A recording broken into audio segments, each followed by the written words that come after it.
Olá, turma. Iniciando hoje as nossas aulas de revisão geral para a recuperação do primeiro bimestre. Nós tivemos um planejamento semanal, fazendo uma retomada aí desse primeiro bimestre nosso. Estamos hoje iniciando essas gravações que estão sendo feitas diretamente aqui no colégio. Preparei para vocês, neste primeiro momento, uma revisão geral que serve, de certa forma, para todos, independente do aluno que está em processo de recuperação, mas os demais também que estão preparando aí para o Enem, dentro desse processo de distanciamento aí provocado por essa pandemia que nos, de certa forma, nos colocou numa situação de reorganização dentro dessas aulas EAD. Isso é fundamental para que vocês tenham também uma revisão, uma retomada desse primeiro bimestre, do que tudo que nós fechamos lá ao longo do primeiro bimestre, com relação a essa revisão, e um apoio para todos vocês, né? Então, nós tivemos nesse primeiro bimestre um eixo focado aí na questão social, cartográfico, físico, territorial e ambiental. Então a geografia ambiental foi fortíssima nesse primeiro bimestre e vocês fizeram, dentro das avaliações de vocês, as atividades internas que nós tivemos aulas nesse primeiro bimestre presencial, basicamente só a partir do final de março que nós tivemos esse isolamento social e essas aulas foram suspensas presencialmente. Então, grande parte do material que vocês têm em mãos aí, quem vai fazer a recuperação naturalmente, são as atividades de revisão que vocês vão consultar, que estão com vocês já feita de forma presencial, mas eu tenho aqui uma revisão geral, tanto para aqueles que estão de recuperação, quanto os demais colegas. Bom, nós tivemos de imediato um relato geral, uma revisão geral, uma retomada geral do que representou as conferências ambientais dentro desse foco da geografia ambiental. Então nós tivemos todo um histórico da revisão das grandes conferências ambientais. Claro que a gente volta lá em Estocolmo 72, como a conferência inicial, a conferência que de certa forma representa para nós essa tomada de consciência ambiental inicial. Então eu coloquei aqui para vocês, dentro desse processo de revisão para este momento, que esses fatores socioeconômicos e ambientais, eles compõem de certa forma uma discussão dentro desse contexto de um preparatório para vestibular, para Enem, para concurso de maneira geral e para a vida, né? Então, a grande conferência que aparece aí como a primeira, a retomada, aliás, a inicial, a pontual, a que realmente muda esse olhar ambiental nosso e traz essa discussão para as escolas de maneira geral, para a sociedade de maneira geral, é a Estocolmo 72, que de certa forma acontece lá em 1972, e depois nós temos um período aí de reorganização do mundo pós-final da Guerra Fria, e vem uma organização para um grande encontro que acontece no Brasil com a Rio 92. Então, por que eu coloco essa revisão aqui como chave desse processo? A Rio 92, ou a Eco 92, que tem aqui uma representação do que foi esse símbolo, representada aí no mundo inteiro, ela representa a primeira grande conferência com representantes de chefias de Estado de vários países do mundo para uma normativa de Estado regulamentando temáticas ambientais que anteriormente a gente tinha, de certa forma, um certo descrédito com relação à participação do Estado dentro dessas conferências ambientais. Essa Eco 92 ela representa, de certa forma, para nós e para o mundo, o primeiro grande momento que o mundo senta numa grande conferência e delibera algumas ações positivas. Por isso que nós ficamos aí ao longo do primeiro bimestre com as discussões do que foi, de certa forma, primordial da Eco 92, o que aconteceu na Eco 92, o que eles lançaram para o mundo e para a realidade ambiental. E aí nós vamos focar nessa revisão ao longo da Eco 92 até o quadro atual, alguns apontamentos aí que são referenciais para vocês dentro dessa temática de revisão. Claro que na Eco 92 o elemento chave de discussão é a teoria do desenvolvimento sustentável, do consumo sustentável. Dentro dessa teoria do desenvolvimento sustentável, que está presente não só nas temáticas ambientais, mas está presente na vida de todos nós, está presente em todos os órgãos de discussões ambientais, sejam eles de foco municipal, estadual ou federal.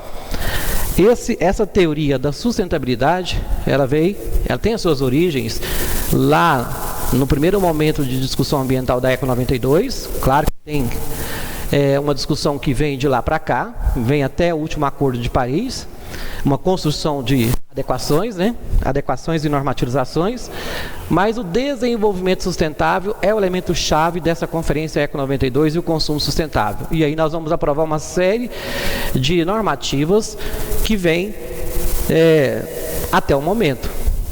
E vem mudando a vida e vem mudando, de certa forma, a relação de todos nós que lidamos com algumas ações ligadas à temática do meio ambiente. Então, nós temos nesta temática do desenvolvimento sustentável aquela preocupação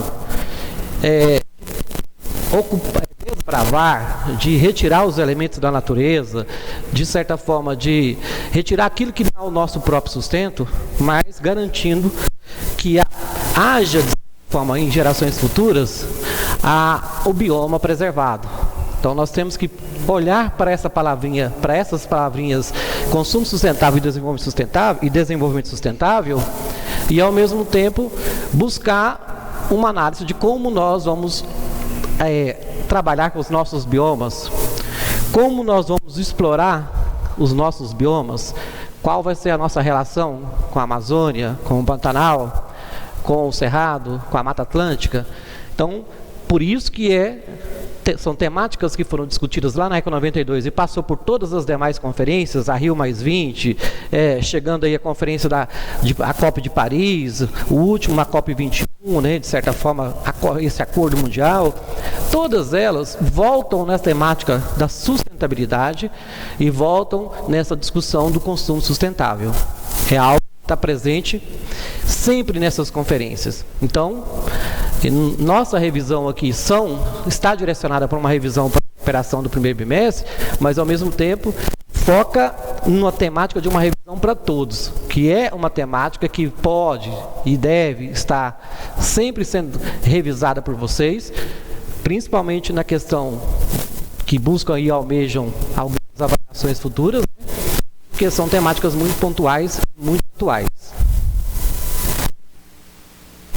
Nós temos alguns acordos e alguns tratados dessas conferências internacionais que vigoram, são muito polêmicos, estão presentes ao longo desses anos. E o último que nós abordamos aí nessas aulas nossas, está presente para vocês aí, nessa discussão de estudo, é o Acordo de Paris de 2016. E aí, dentro dessa polêmica do Acordo de Paris, o protocolo do Acordo de Paris, né, a COP 21 e depois o Acordo de Paris, nós tivemos aí algumas discussões com foco de como esses países poderiam reorganizar essa forma de lidar com os elementos que são, de certa forma, fundamentais para o desenvolvimento do país, que seria elementos que dizem respeito ao grau de desenvolvimento industrial, elementos que dizem respeito a como lidar com a questão do agronegócio, e tudo isso é pressionado, é tensionado pela questão também do que nós emitimos de resíduos, o que nós emitimos também de emissões de gases que podem alterar, de certa forma, a condição climática. Mais do que nunca nós estamos vivenciando isso ao longo desses anos, principalmente aqui para nós, no nosso de inverno rigoroso, né? Esse período com grandes e grandes variações térmicas aí ao longo do período de claridade e escuridão, e que afeta, de certa forma, a nossa vida diária, né? Então, essa discussão entre o Acordo de Paris, ela está presente, foi assinado por muitos países, depois foi questionado por outros após algumas eleições de presidentes de nações que tinham olhares diferenciados, que tinham tendências políticas e tendências empresariais que os apoiaram para chegar ao poder de forma diferenciada. E é claro que, por exemplo, o caso dos Estados Unidos, que anteriormente tinha feito adesão ao Acordo de Paris e posteriormente, com a eleição do presidente atual, se retirou do acordo. Estão presentes e são polêmicas que geram, de certa forma, dependendo da nação que que fez adesão, ou a nação que retirou-se da adesão, ela, de certa forma, traz consigo um ciclo de novos países que são parceiros ou que dependem desse país para ter a mesma reação.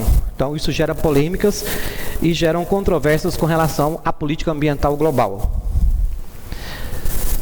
Na sequência dessa revisão nossa, nós colocamos para vocês algumas conferências e acordos climáticos que também já foram discutidos para vocês, algumas temáticas que estão referenciadas aí ao longo desse primeiro bimestre, mas eu chamo a atenção para algumas conferências que surtiram efeitos, que de certa forma trouxe alguns elementos positivos com alguns elementos que podem também bloquear ou vetar aqueles países que continuam ainda com algumas ações contrárias ao que foi acordado nesses acordos, né? Por exemplo, no caso do Brasil, há uma polêmica aí com relação a queimadas no Pantanal, a desmatamento na Amazônia de forma ilegal, ou a questões aí de alguns desmatamentos de forma clandestina, a exploração de madeireiros. Então, essas justificativas que são obrigadas a serem encaminhadas para alguns países que compõem esses blocos desses acordos internacionais, muitas vezes elas são questionadas. Aí vem as restrições orçamentárias com relação a essas justificativas, que é algo que está muito presente atualmente com relação ao Brasil. Vocês estão acompanhando aí na mídia a polêmica que nós estamos vivenciando com relação à política de gestão, principalmente do agronegócio, numa competição para ampliar a produção agrícola, para ampliar as áreas de produção e adequação com base nos biomas que ocupam, seja Cerrado, seja a Amazônia, qualquer área existe uma cobrança muito grande também por parte desses internacionais. Isso aí não é só um governante federal, tem os entes estaduais, né? Tem os governos da Amazônia, o governo de cada estado do nosso Cerrado, né? Ou do Pantanal, para cumprir o que foi acordado desses organismos internacionais, porque senão vão ter restrições orçamentárias. Aí o mais em evidência aí é o Fundo da Amazônia. Por último, nós colocamos aqui uma referência sobre o Programa Nacional das Nações Unidas para o Meio Ambiente. Quer dizer, você tem uma organização internacional que, de certa forma, financia alguns países em desenvolvimento com foco no desenvolvimento sustentável. Então, os recursos desse PNUMA são direcionados para países que captam esses recursos para investir em projetos com foco na sustentabilidade. E um deles, nós temos aí, é a questão do tratamento de esgoto. O outro é a questão de unidade de conservação, crédito de carbono, quer dizer, tudo que as pessoas, sejam físicas ou organizações privadas ou públicas que queiram, de certa forma, buscar fazer projetos com foco nessa temática de meio ambiente, de mudança com relação ao meio ambiente, de preservação ambiental, com foco nessas temáticas, claro que pode montar um projeto e buscar recursos internacionais desse PNUMA, que é o Fundo Internacional voltado aí para o meio ambiente. Na sequência, o Acordo de Paris, que é o que tem de mais atual aí com relação a essas conferências ambientais, foi, de certa forma, dentro dessas conferências ambientais, o último acordo a ser firmado pelos países participantes. Hoje, tudo que se faz em discussão da temática ambiental, a gente recorre ao Acordo de Paris como o último e a ECO 92 como o importante pontapé inicial. Dentro desse Acordo de Paris, nós temos aí os países que integraram. Claro que o Acordo de Paris está muito focado nessa questão do aquecimento global. Nós temos a China dentro desses principais emissores de gases, os Estados Unidos, a União Europeia, a Rússia. Então tem todo esse contexto. Se os Estados Unidos se retiraram do acordo, claro que há uma pressão internacional muito grande frente a essa saída norte-americana desse acordo. E uma coisa é o país, a nação norte-americana tem um presidente que se retirou do acordo, outra coisa são as empresas norte-americanas que trabalham dentro da temática da preservação ambiental, que têm acordos governamentais com várias nações do mundo, sejam nesses outros blocos que compõem essa participação do acordo, essas empresas elas têm uma pressão também para terem políticas ambientalmente corretas. Então há, de certa forma, essa dualidade de interesses entre o que o chefe da nação, alguns grupos políticos defendem e o que os empresários da bancada chamada ambientalmente correta defendem, né? Então é toda essa controvérsia que está em discussão. Na sequência, nós também fizemos todo um trabalho voltado para a questão de uma atualização ou de uma reforma do nosso Código Florestal brasileiro. Claro que isso teve que passar pelo Congresso Nacional, teve discussões que tramitou nas casas de lei do nosso Congresso, né? Passou ali pela Câmara dos Deputados Federais, passou pela Câmara dos Senadores. A polêmica ela foi tensa, discutiram por anos, mas nós chegamos a uma reforma que foi aprovada pela Lei 12.651 em 2012. Nós estamos em 2020. Naturalmente que esse código é novo. O código anterior, nós estamos com um código novo de 2012. Claro que esse código de 2012, nós tivemos na discussão de 65 até 2012, muitos interesses em jogo. Interesse de uma bancada empresarial, interesse de uma bancada ruralista, de bancadas ambientalistas, quer dizer, tem bancadas conservadoristas, bancadas ambientalistas totalmente radicais, bancadas mais liberais, e isso, aprovação de 2012, com todas essas tendências de discussões contraditórias. O que ficou definido que é o que mais pesa para vocês aí nessa discussão da reforma do Código Ambiental brasileiro? O que mais cai para vocês aí nessas discussões em termos de concurso é basicamente o quadro das reservas legais e o quadro que nós temos hoje de APPs. O que nós temos hoje de definição de reserva legal, como que a lei trabalha as reservas legais no Brasil, e o que nós temos hoje de definição de APPs e como que a lei trabalha com a definição de APPs com relação ao que está no código. Claro que vocês não vão estar trabalhando com temas jurídicos, mas vocês vão descrever, dentro da temática socioeconômica e ambiental, o entendimento que vocês têm com relação a isso e que as provas vão cobrar de vocês. Nós sabemos que a reserva legal, ela é definida por bioma, que nós temos os biomas que compõem o território brasileiro, composto aí por áreas de preservação, né, que estão, de certa forma, muito devastadas, aí, muito impactadas pelos interesses diversos. Seja o bioma Amazônia, seja o bioma Cerrado, seja o bioma Pantanal, seja o bioma Caatinga e os demais, nós vamos classificar esses biomas basicamente em três regras em termos de proporção. Nós temos um percentual e essa variação está definida no código. Nós vamos ter a área da Amazônia, é definida como reserva, dentro da área da Amazônia nós temos por força de lei que a área da Amazônia precisa ser preservada de forma obrigatória com vegetação nativa 80%. O que é isso, professor? Se eu tenho uma área de 100 alqueires, eu só posso explorar 20, 80 tem que ser preservado. E o mesmo acontece com a área de transição entre a Amazônia e o Cerrado. O que é isso? Eu tenho a área da Amazônia e vem para Goiás a área do Cerrado. Mas existe uma faixa de transição, porque em meio ambiente e em biomas as coisas não se alteram. Não é assim, você está numa faixa retilínea, uma faixa direta, de repente acabou a floresta, já cai direto no cerradão. Há uma grande faixa de transição que a floresta vai, de certa forma, reduzindo e mudando as suas condições e características de bioma até chegar nas características do bioma cerrado fechado. Essa faixa de transição, ela pega esses estados que fazem fronteira entre o centro-oeste, entre parte do norte e nordeste, com a Amazônia brasileira. E nesta área de transição, claro que se você for para a área técnica ambiental, você vai ter que mapear isso, vai ter que detalhar isso, para saber quem é que está na faixa de transição. Essas propriedades de faixa de transição, elas precisam manter preservado 35% da área. A mesma proporção. Se eu tenho uma área de 100 alqueires, eu tenho que manter preservado 35 alqueires, né? Então já ampliou em termos de exploração para o agronegócio, exploração para a ocupação humana, uma disponibilidade maior de terras, né?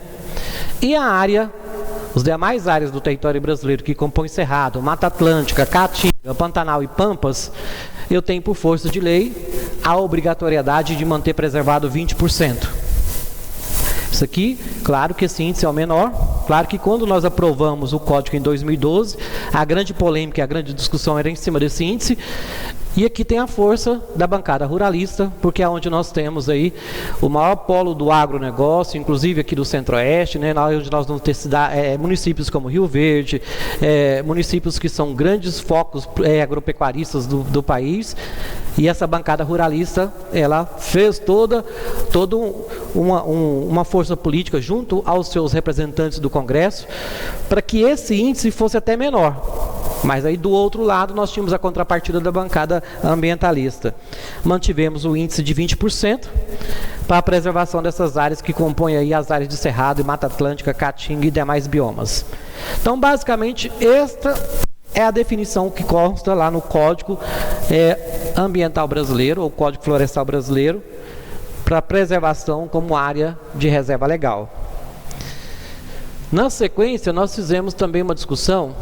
Aqui eu coloco para vocês, voltando a essa revisão, né, do que representa esses biomas. Claro que para quem está aí já ao longo do ensino médio, mesmo à distância, hoje nós estamos caminhando aí para encerrar o seu terceiro ano do ensino médio, vocês estudam biomas desde o ensino fundamental.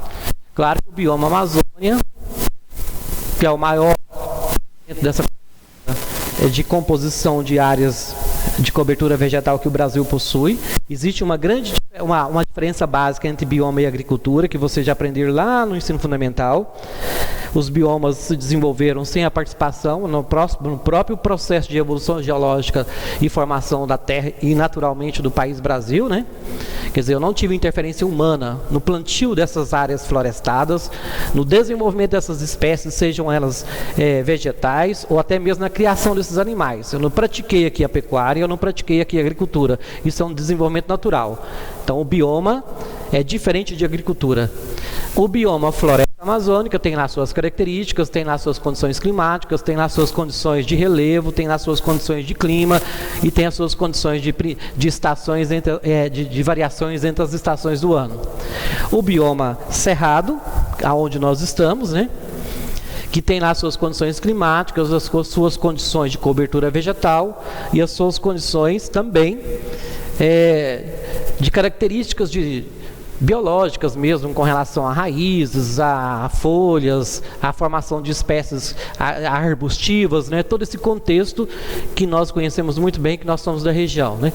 O bioma Caatinga, que é o bioma também com uma espécie totalmente diferenciada das demais, preparada e adequada para a região de menor quantitativo hídrico do Brasil, né, com melhor condição de potencial de rios e córregos aí percorrendo ao longo do território, com menor quantidade de chuvas ao longo do ano, também com suas condições e características totalmente típicas dessa região da transição do Nordeste brasileiro para o litoral.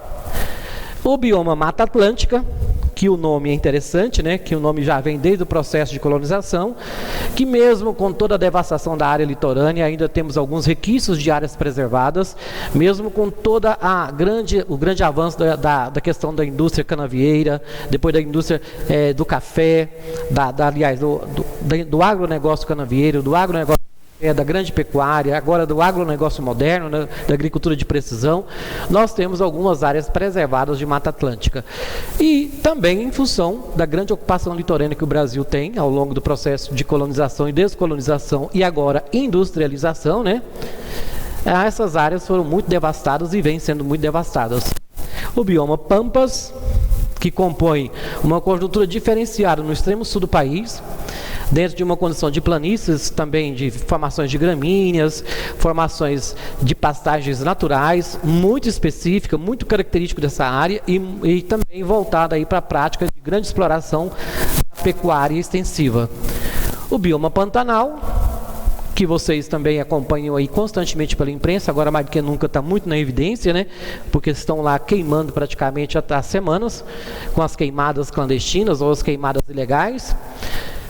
Esse bioma tem uma característica, né, uma característica diferenciada, porque grande parte dele, durante o período de inverno, tem um período de estiagem que recua as águas, é um bioma de uma altimetria, né, de um relevo diferenciado, porque o entorno dele é mais elevado e essa área é rebaixada, então as suas águas elas ficam inundadas, inundam a região. Quando chove muito, período chuvoso, período de verão, né, muito chuvoso, essas áreas inundam grande parte.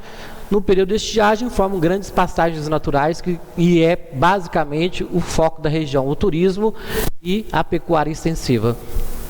Então esses biomas são fundamentais para esse entendimento nosso do que nós temos de Código Florestal, do que a lei define de preservação. Na sequência, a gente também fez uma revisão aí sobre, dentro dessa temática do Código Ambiental e Código Florestal, sobre as APPs, as Áreas de Proteção Permanente. Essa imagem aqui serve para a gente fazer uma revisão, a retomada dessa discussão, com base no que define a lei. O que nós temos aqui nessa imagem de referência para nós? Nós temos um ponto de nascente e vamos caminhando até um ponto em direção à foz, né? A nascente de um rio e a foz do rio. Eu estou colocando essa imagem como referência, mas tem APPs também fora dos lençóis hídricos de córregos e rios. Eu posso ter as áreas de proteção permanente em áreas de represas, sejam elas naturais e artificiais, ou áreas de alagados, né? Mas o grande foco da lei, o que nós mais buscamos em termos de controle, são os nossos córregos e rios. O que ficou definido na lei? Eu posso cobrar ao longo de uma propriedade rural. Eu tenho lá um córrego que a propriedade rural não está na nascente, mas ela está, por exemplo, aqui no médio curso do rio. E ela não está na sua foz, ela começa por aqui e termina mais ou menos por aqui. Essa propriedade rural, ela não tem a mesma metragem definida por lei de área de preservação permanente, de peso. Para você definir, você tem que ser um profissional, ou tem que ter alguém para fazer esse trabalho, porque é preciso fazer uma análise do leito, de como está o leito do rio, como é o volume hídrico que percorre essa propriedade dele todinho por onde percorre esse rio, definir como que é o potencial, porque eu preciso definir primeiro como que está as margens, a largura entre a margem esquerda e a margem direita desse rio. Aqui, onde ele começou na sua propriedade, ele tinha entre 10 e 50 metros. Depois, lá mais ou menos na metade da sua propriedade, ele já largou, ele está entre 50 e 200. Lá no final da sua propriedade, ele está entre 200 e 600 metros. É claro que a lei vai variar. Lá na sua propriedade, 50 metros de mata ciliar. Lá na metade da propriedade, já aumentou a largura, aumentou a área de preservação permanente. Lá no final, aumentou mais a largura, aumentou a área de preservação permanente. Claro que essa largura do rio vai aumentando porque ele recebe vários afluentes, ele recebe várias outras minas, então ele tem que manter uma área de preservação cada vez maior à medida que a largura do rio vai aumentando.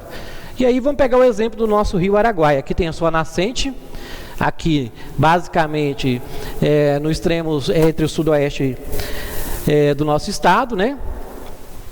E aí nós vamos percorrer o nosso rio Araguaia tem um percurso diferente desse projetado aqui, porque ele entre o sul e o oeste, o sudoeste para o norte, vai correr para o norte.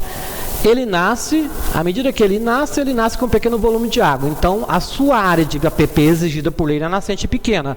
E aonde ele termina, lá no estado de Goiás, onde ele vai até, vamos pegar por exemplo aqui, até o extremo norte nosso aqui do estado, São Miguel do Araguaia. É claro que lá em São Miguel do Araguaia, a margem do rio Araguaia, esquerda e direita, apresenta uma largura muito maior. Então, a área de preservação permanente lá é muito maior. Então, a lei lá vai ser mais severa, vai exigir de quem tem propriedades nessas áreas próximas, ribeirinhas, né, próximo ao rio, tenham uma margem de preservação muito maior.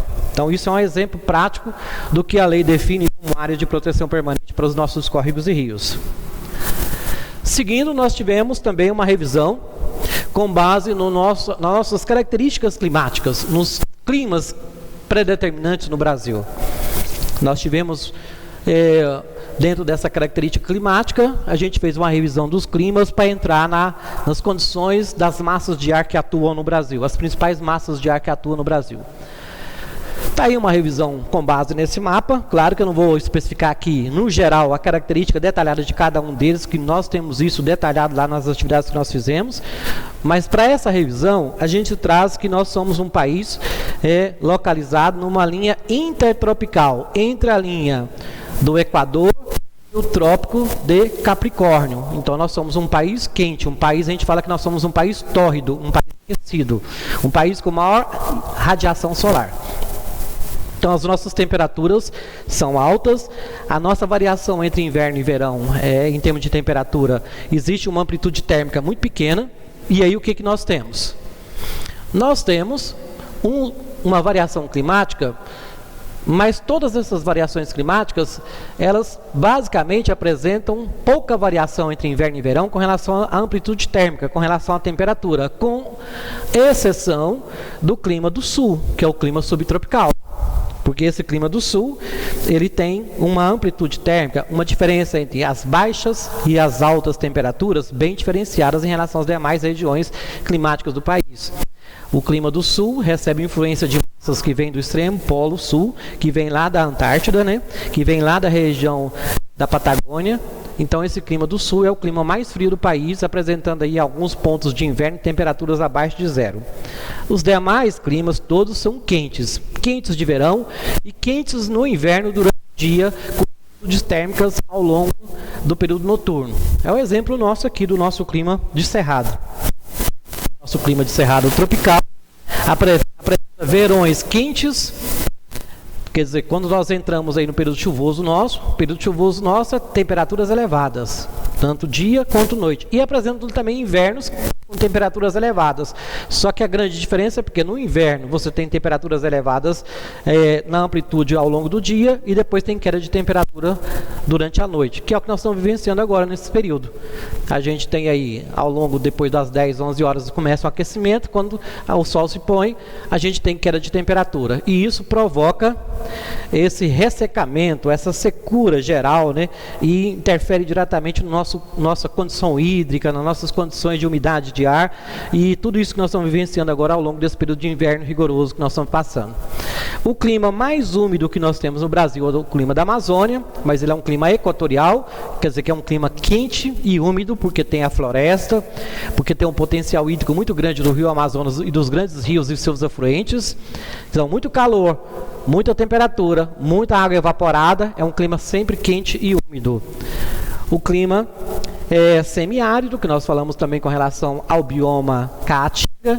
O semiárido apresenta temperaturas elevadíssimas, apresenta pouca condição de chuva ao longo do ano, um clima seco, um clima de altas temperaturas e um clima que tem lá uma característica biológica, uma característica de bioma totalmente diferente dos demais. Depois nós temos o tropical litorâneo e o tropical de altitude. O próprio nome já determina, o tropical litorâneo é um clima que recebe a influência das massas que vêm do Oceano Atlântico, carregada de umidade. Claro que vai ter uma diferenciação com o nosso clima de cerrado, o nosso clima tropical, porque mesmo durante o inverno, essas regiões recebem evapotranspiração oceânica que provoca chuva. É o que está acontecendo agora. Nós estamos aqui com o Centro-Oeste sem chuva há muitos meses, ou há dias, né, há mais de meses, e as áreas litorâneas com algumas entradas pontuais de chuva, porque elas estão numa região do tropical litorâneo que recebe influência das massas que vêm do Oceano Atlântico. E o tropical de altitude, porque tem que subir a Serra do Mar. Então nós vamos ter uma dificuldade grande aí dessa área evapotranspirada subir a Serra do Mar e chegar até o sertão, chegar até o nosso clima tropical. Então muitas vezes uma massa que consegue romper o tropical litorâneo chega até São Paulo, chove em São Paulo, chove em regiões próximas, mas não chega até nós no sertão. Então por isso que nós estamos em uma condição climática de muita seca durante esse período de inverno. Seguindo, nós também fizemos, dentro dessa condição, uma análise de alguns elementos aí que são fundamentais dentro dessa anomalia climática, que seria essa esse estudo com relação ao que tem de inversão térmica, ao que nós temos de condições climáticas de microclimas urbanos, que são elementos de anomalia que acontecem ao longo do ano.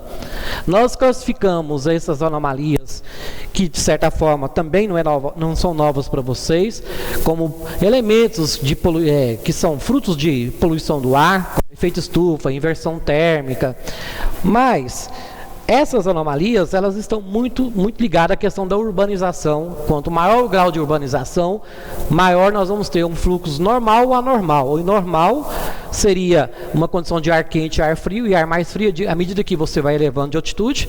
E a anormal seria essas inversões, como nós estamos vivenciando agora no período de inverno, que você tem ar frio, depois ar quente e ar frio, e aí você forma uma nuvem de poluentes formando a inversão térmica, que é o que acontece quando você levanta pela manhã. Quem mora em apartamento, principalmente os que moram em apartamentos com muito alto, né?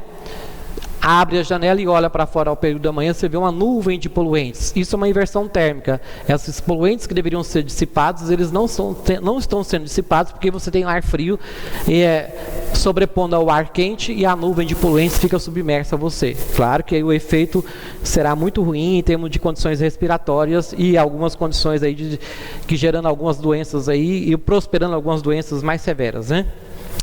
Na sequência, tem também um fenômeno ilha de calor, também provocado aí por essa anomalia climática. A ilha de calor está muito ligada à questão de urbanização. Você forma uma área central superaquecida e uma área periférica com menor temperatura. Quer dizer, o centro da cidade se torna um centro com temperaturas elevadas e as áreas do entorno com temperaturas menores. Olha o exemplo aqui, 32 graus, 29 graus. Vamos pegar aqui o centro de Goiânia ao meio-dia, 35 graus, e o entorno de Goiânia ao meio-dia, 28 graus. Essa área se transforma numa ilha de calor em relação às áreas periféricas da Grande Goiânia. Se as áreas periféricas forem mais arborizadas e o centro for mais verticalizado, a ilha de calor tem um efeito maior ainda. Isso acontece principalmente nos grandes centros urbanos e cidades muito industrializadas.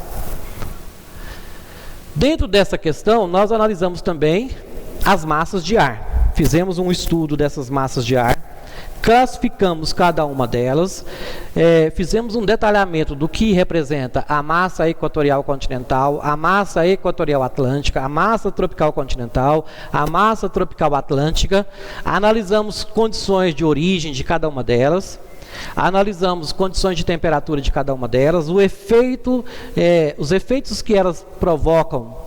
Claro que não são só elas, mas um conjunto de outros elementos climáticos no Brasil entre verão e inverno. O que é essa massa de verão? O que durante o verão a massa equatorial continental tem domínio no Brasil? E nós falamos também que durante o inverno a massa polar, junto com a massa tropical atlântica, elas dominam o Brasil. Olha o exemplo que tem acontecido esses dias com relação ao nosso inverno. A massa tropical atlântica está aí interferindo, provocando algumas mudanças climáticas, principalmente lá no clima, no nosso provocando chuvas no norte, no litoral nordestino, provocando chuva no litoral do sudeste e sul. Mas quando ela chega no centro-oeste, ela é muito passageira, já está enfraquecida, então não traz chuva para nós. A massa polar atlântica é uma massa fria. As quedas de temperaturas bruscas que estão acontecendo no sul. Quando ela entra pelo centro-oeste, ela tem um desvio, geralmente passando aqui pelos estados vizinhos e vai até a Amazônia, provocando ondas de friagem. Se chega para nós, naturalmente que nós vamos ter aquelas ondas de frio que Goiás de vez em quando tem aí, já tivemos esse ano. São as massas determinantes de inverno, essas duas. A massa tropical continental é uma massa de país vizinho, chega para nós, também provoca alguma anomalia, aí, principalmente no inverno e no verão, mas é uma massa que tem menor influência neste momento nosso aqui de inverno. As massas determinantes de verão. A massa da Amazônia Equatorial Continental também é uma massa importantíssima, tanto de inverno quanto de verão, mas no verão ela é determinante, ela é uma massa de chuva. Ela é uma massa que vem carregada de vapor de água, da evapotranspiração dos rios da bacia do Amazonas, no rio da bacia. Existe aqui aquele fenômeno dos rios voadores, né, que ela vem carregada de milhões de metros cúbicos de água evapotranspirada. É claro que essa massa ela é fundamental para as nossas chuvas de verão. E ela também recebe em contrapartida em conjunto com a massa tropical atlântica, que também é muito úmida, provocando as chuvas torrenciais, as chuvas de verão, as chuvas ciclonadas, que é o que nós almejamos aí, sonhamos que venha o mais rápido possível para nós, que não venha se projetar aí somente lá para final de setembro, início de outubro. A perspectiva de que geralmente nós temos o retorno desses períodos da atuação da massa equatorial e da massa tropical entre o final de setembro. Tem períodos aí que nós temos retornos até início de setembro. Mas são essas as massas fundamentais de atuação no Brasil. Reforçamos que essa massa é quente e úmida, que essa massa aqui, ela é uma massa também que vem de uma região equatorial, é quente e úmida, que vem do Atlântico. Essa massa é quente e úmida.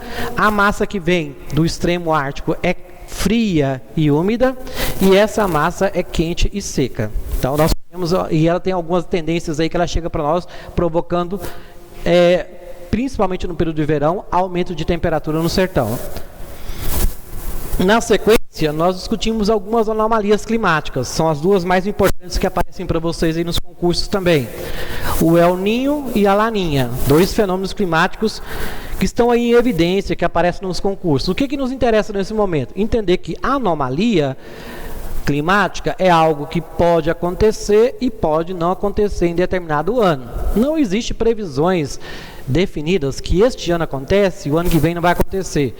Existem estudos que há variações entre 3, 4, tem períodos que variam entre 5, 6 anos, entre um fenômeno e outro.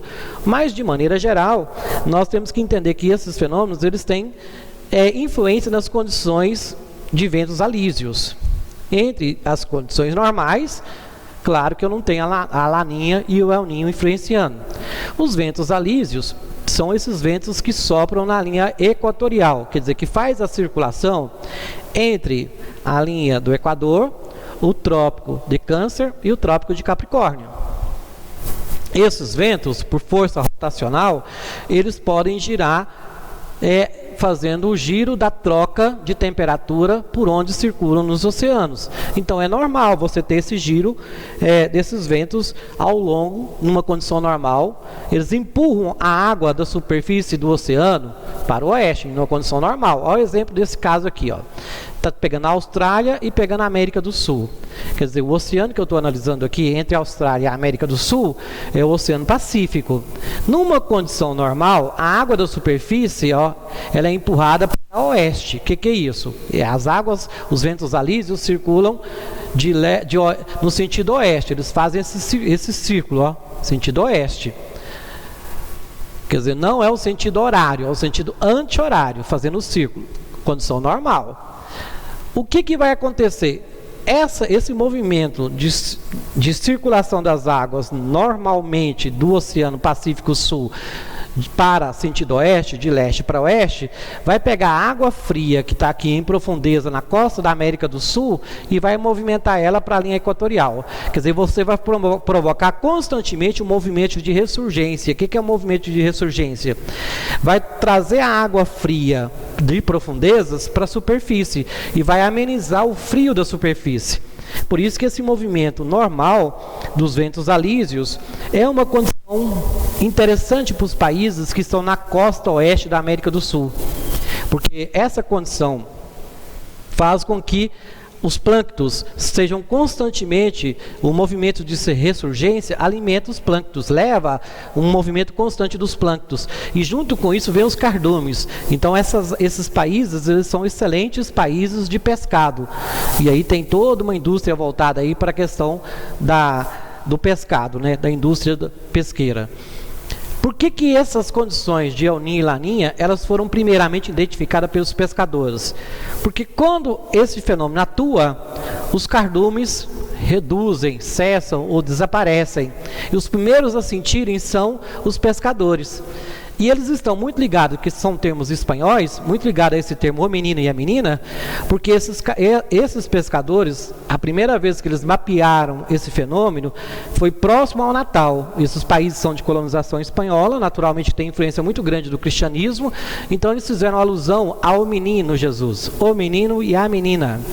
Então são termos técnicos, mas que fazem uma alusão a um contexto histórico e a um contexto de vivência regional dos pescadores na região da costa oeste aqui da América do Sul, Oceano Pacífico. O que acontece durante o fenômeno? O El Niño e a Laninha são dois fenômenos diferenciados. O El Niño, quando ele atua,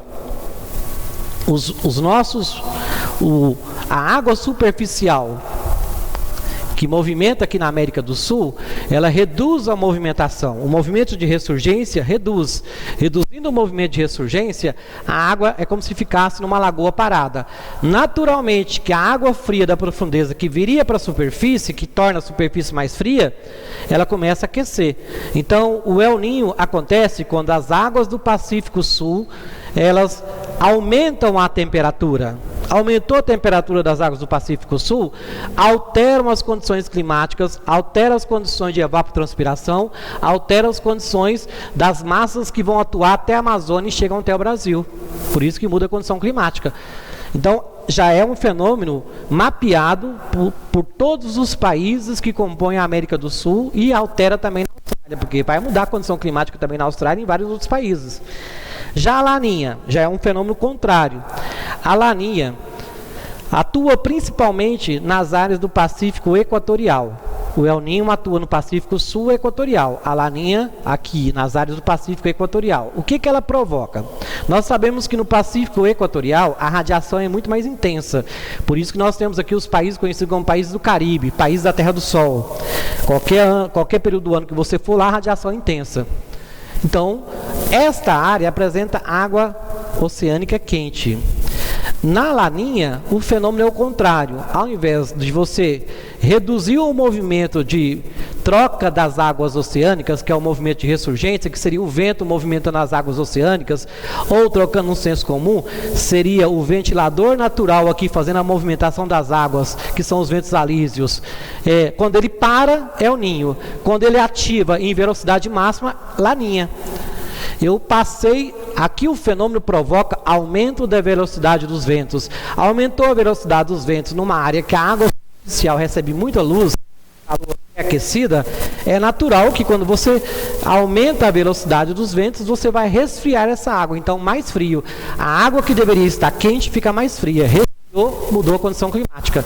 A Laninha resfria as águas do Pacífico Equatorial e Central e esquenta as águas do Pacífico Sul Equatorial. Essas são as chaves para esses dois fenômenos, mudando as condições climáticas praticamente de toda a área centro-sul do Pacífico e equatorial do Pacífico.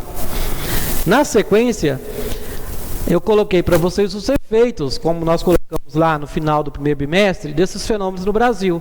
O que provoca em linhas gerais, e o que provoca outro em linhas gerais. O El Niño, olha para vocês verem a análise que nós já fizemos várias vezes, mas só para reforçar isso aqui, o El Niño, ele leva calor e seca para determinadas regiões, né? E calor e chuvas abundantes para outras regiões, né? Então vocês percebem que olha o que ele provoca, ó, aquecimento das águas. Nordeste e Norte, as águas têm temperatura elevada, com o aumento acaba se tornando uma zona de baixa pressão. O Centro-Sul irá aumentar a evapotranspiração e a umidade. Então ele vai colocar muito calor, muita chuva aqui no Sul, né? E calor e seca nas áreas nordestinas. O que a Laninha vai provocar no Nordeste? Vai tornar uma zona de alta pressão atmosférica dispersora de ventos. A Laninha vai inverter um processo aí, vai provocar secas e frio e seca no Sul e chuvas abundantes no Nordeste. O El Niño provoca até seca na Amazônia. Já a Laninha provoca frio e seca no Sul e chuvas no Nordeste e em parte da Amazônia e Centro-Oeste. Todos os dois são fenômenos de anomalias. O ideal seria a gente não ter nenhum nem outro e ter uma condição climática diferenciada e normal, né? Mas são fenômenos que a gente, de certa forma, passa por eles e a gente tem que ter um entendimento para ter uma descrição melhor quando a gente enfrentar algumas provas nos nossos concursos. Bom, na sequência, a gente encerra essa revisão, desejando a vocês que façam, de certa forma, que tenham, de certa forma, uma boa recuperação, né? Quem for fazer a prova de recuperação, para quem não for fazer, é uma revisão de reforço desse bimestre para frente, né? Para suas provas que vão acontecer ao longo desse processo seletivo que vocês vão enfrentar. As próximas aulas a gente já vai fazer gravações com foco no início do conteúdo do terceiro bimestre. Grande abraço e até a próxima.